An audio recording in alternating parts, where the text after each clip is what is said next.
the qualifications required for a technocrat, for example, in R&D and in design engineer, they are similar. Do you think this is essential? In industry, when you say R&D, actually we write R&D with the same font size, R&D. But practically, if you see, R is actually very minuscule, if at all there.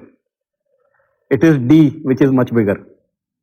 So R&D departments more often than not do only development, they don't do basic research. Basic research, you forget it. Even applied research they don't do, they do only development. Product development, and not even that, it is often only testing. You try some variants, you try some different aggregates, you just do testing. You put it in testing cycle.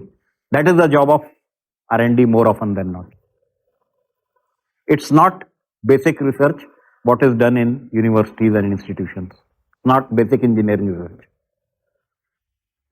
Designers also, they never do any calculations.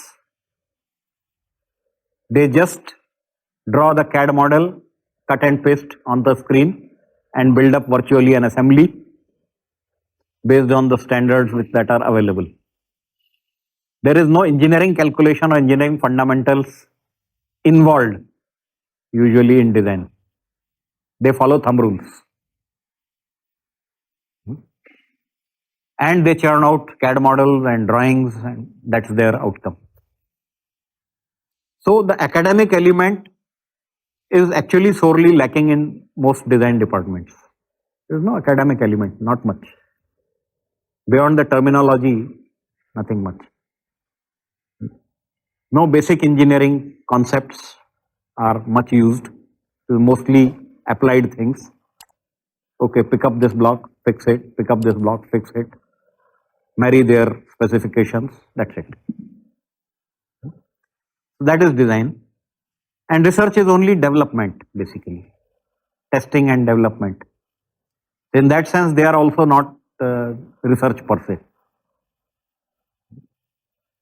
But wherever research also happens in research-oriented organizations, for example, research labs and all, you have research centers in academic world. Those work differently. But there also, sometimes you get an impression that they are working like our old Gurukulas, isolated from the rest of the world.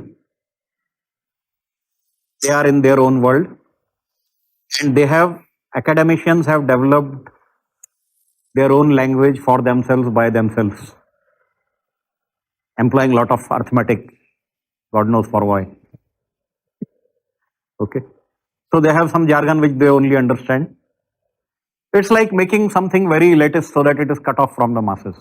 It's the same mistake that our ancestors made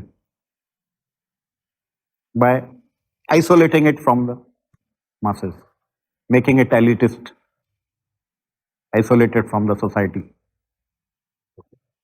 And many times, the seniors in those research organizations talk no different from clergy of medieval times. You come up with any new idea, it will get thrown aside. Okay. As something which is just not acceptable in the scheme of things. So, whether innovation is possible in such setup is a question mark. You can follow the same rules of that silo and reach on top, but you will remain isolated in your own world, quite disconnected from the industry. So that is what tends to happen in pure academic fields also. And then it becomes like a hypothetical syllabus which is made for passing the exam. After that, God knows what for anything is used anywhere. Yeah.